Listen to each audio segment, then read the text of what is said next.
Now, I said at the start of the programme that there was another reason for us being in Hastings besides the John Logie Baird connection. That's because Hastings is where documentary photographer, writer and chef Giles Duley lives. Giles has kindly invited us into his home on the seafront to tell us what's happened in his life since he was last at the AIBs back in 2013. Giles, thank you for having us. No, pleasure to reconnect. I was just thinking what's happened. I think I've got a lot greyer actually since I last saw you. You and me both, I think, yes. Now, you've undertaken a huge amount of work over the past 8 years. You've expanded on and developed your interests, but have kept at the heart of your work telling stories about the impact of conflict and war on civilians. One of those initiatives took place with the UNHCR and the banned Massive Attack. Tell us how that came about. In 2015-16, I was commissioned by the UNHCR to document the refugee crisis across the Middle East and Europe. They gave me probably, this will make everybody jealous, probably the greatest assignment ever given to a filmmaker, photographer or journalist. Normally you get pages and pages of notes and requirements. They sent me an email with one sentence which said, follow your heart. And that was my project for a year, which was a dream assignment. But I really wanted to get those stories out into a wider audience. And I had a relationship. I started out as a rock and roll photographer. I lived in Bristol in my late teens at the time when the band Massive Attack had their first album, Blue Lions, come out. It was kind of the soundtrack to my youth. Funny enough, when we were 18, I'd met Rob Danelja from Massive Attack, and he'd said, come and show me your work. And I said, well, it's not ready yet. So it turned out it was 20-something years later, on the shores of Lesbos, I called him and I said, I'm ready now. We need to work together on something. And then that came to a climax when they were doing a homecoming gig in Bristol. And we used a series of portraits along with their famous track, Unfinished Sympathy. And for me, it was actually one of the most moving moments of my life as a storyteller. And seeing 30, 40,000 people cheering as these images, these portraits of refugees in Iraq, Lebanon, Jordan came up was incredibly moving. I hate the expression to give people voice. We don't give people voice. Our job is to make sure their voices are amplified in the purest form we can. Last year, soon after the pandemic hit, you spent time documenting the response to COVID-19 at 3 London hospitals, and you wrote an article for the British GQ magazine on what you found and the sheer scale of the task facing medical staff all of a sudden. What did you think you would find, and what did you actually discover as the health service came under the most intense pressure? I spent 46 days in intensive care after getting injured in Afghanistan, and it was actually some of those doctors were the ones that had asked me to go and document it. I had ARDS when I was injured, which is where your lungs fill with fluid, which is the same outcome of people when COVID attacks your immune system. So I saw myself as being increasingly vulnerable.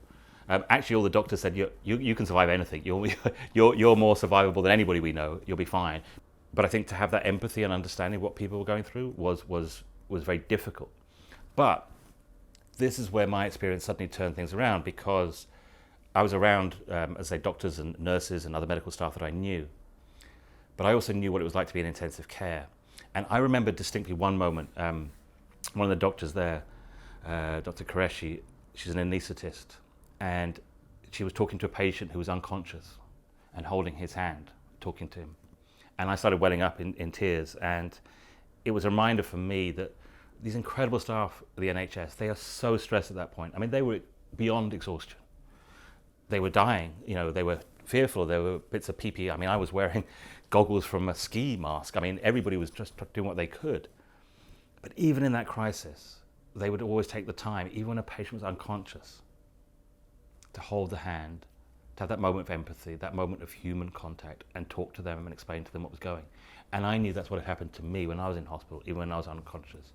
And that is the remarkable nature of everybody that works for the NHS. Tell us about the contrast, if you would, between what you found in London and what you found in other places on your travels. I suppose the biggest contrast might be in DR Congo. I was in Goma. And actually, in some ways, they were very well prepared because of something like Ebola. They're used to having to have these conditions where, for example, you have checkpoints where you have to stop, get out your car, wash your hands, get in, have your temperature taken. They're very aware of communicative diseases like that. At the same time, they couldn't do lockdown.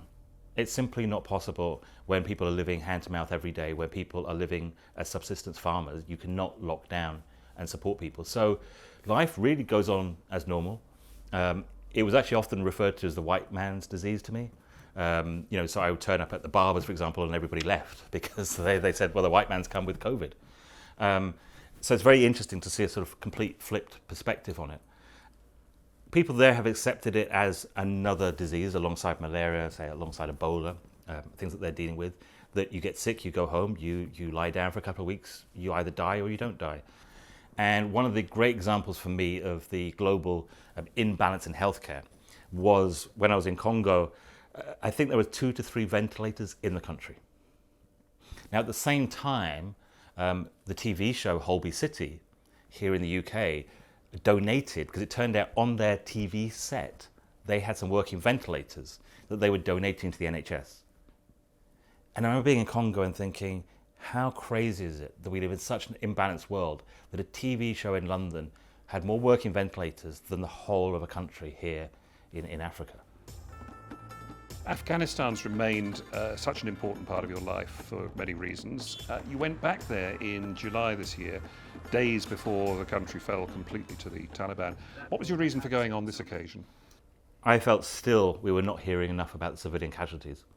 And I thought maybe it's my last opportunity to go back and to do that story. So in July I went back to the hospital run by the Italian NGO Emergency, who I have a very long relationship with. And the project was very simple. I wanted to tell the stories of injured civilians, but with this process, I was already thinking this was not going to be necessarily a magazine article or a film. This was going to be to work with other artists, to create collaborations, to create visuals about the story there. So it was very specific as sort of what I was doing, this sort of series of portraits. And actually for the first time I shot moving image. But being the Luddite I am, I was shooting on an 8mm film camera.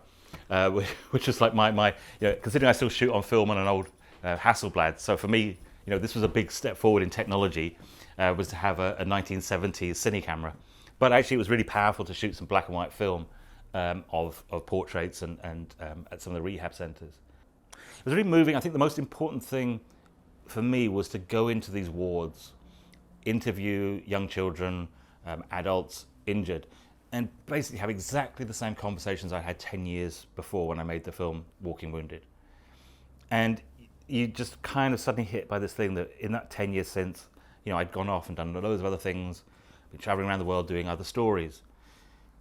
But for the people of Afghanistan, nothing had changed in those 10 years. There was no stability. Nothing had changed.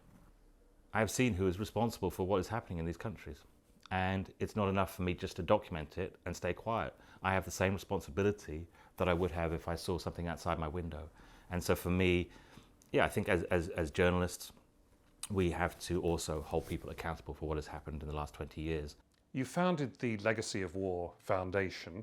What is its purpose? I guess a theme really of this whole conversation is frustration from my side as a journalist and storyteller that I wasn't doing enough or wasn't having enough impact.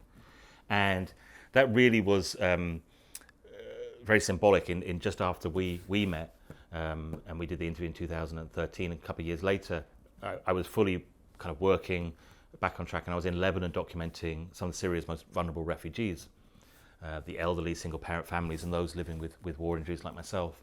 And one was an amazing woman called Khulud, who had been shot by a sniper in Syria. She was paralyzed from the neck down. She'd actually fallen on top of one of her own children. She was in the garden.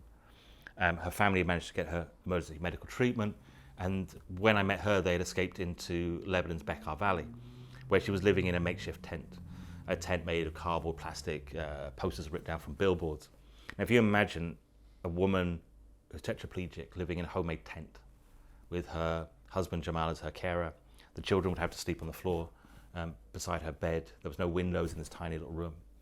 And I did her portrait, and we chatted for the day, and I always remember her saying her one hope for the future was to be a mother again.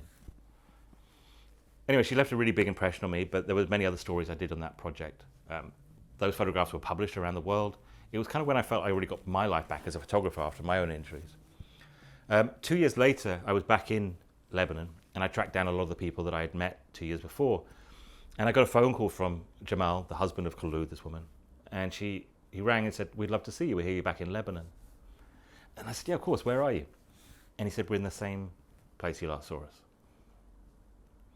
And I will always remember that conversation. I felt like I'd been punched in the stomach because I said, well, no, but where are you now? And he said, that same tent. And to be honest, I hadn't even bothered to go and look for them there. I just assumed, a tetraplegic woman living in a homemade tent that was like an oven in the summer. It was like a freezer in the winter. These pictures have been published. They've been used by NGOs. I thought I'd done my job, sort of certain naive arrogance that came with thinking if my pictures had been published, then something would have changed for this family. And to hear nothing had, I felt like, well, what's the point of doing what I do? I went to see them the next day. I walked into that tent. Khulud had not moved from that bed in 2 years. And I burst into tears and I said, I failed you.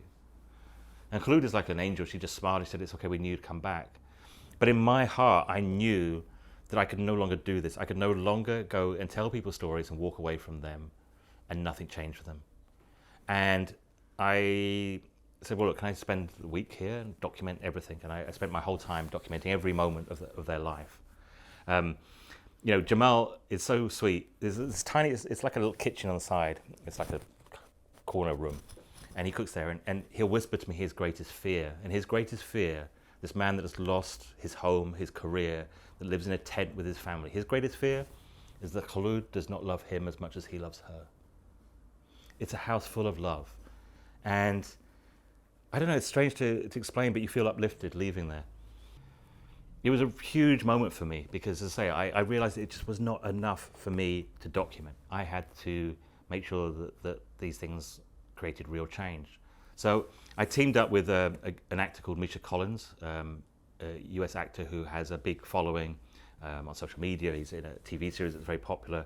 And each year he kind of does a campaign to try and change a life. And we did it together. And we raised $250,000 in the space of 2 weeks through a crowdfunding campaign. And suddenly there was $250,000 to help not just Khulud's family, but many other families that I knew in Lebanon. And I decided that if I was going to do it properly, I needed to set up a charity, a foundation. And that's what we did. And the Legacy of War Foundation was created at that moment.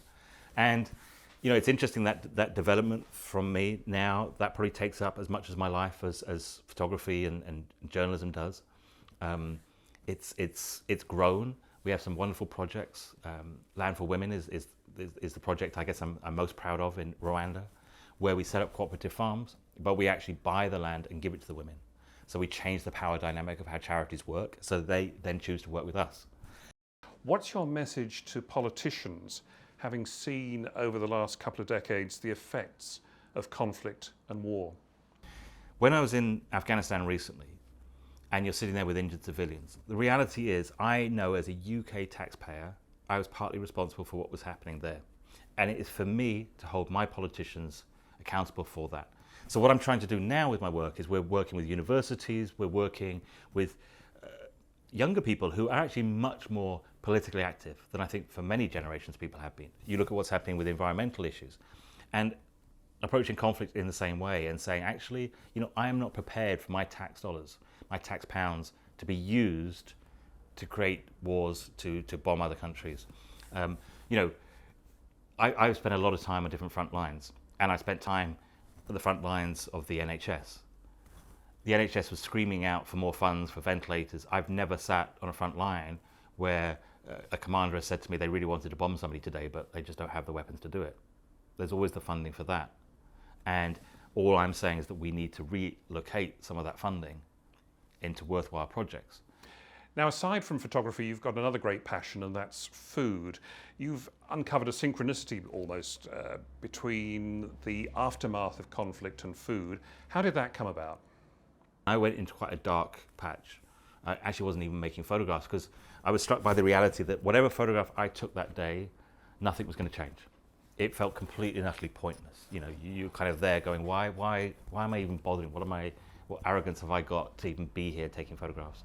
And it was actually one of the mothers of an injured child who said to me one day, why are you not taking photographs? And I explained to her, and she just looked at me, she said, when a child is injured like this, the whole world needs to see it. Do your job. And it was kind of wake-up call for me, but I did come back in a very dark place and was quite overwhelmed by things, and I was here at home, curtains shut, And I knew I needed to kind of kick myself out of this spiral I was in. And I started cooking because I'd always found cooking a way to relax. And this time it really did become my therapy, and I was cooking 24/7. I mean, my neighbours loved me because they were getting knocks on the door all around the clock with food left outside their doors. But it really was a moment when I realised that actually food is a therapy for me. And you know, in the past I used to run before my injuries, and maybe some people find it in yoga. For me, I find peace in food. And so that's kind of where the love really came back.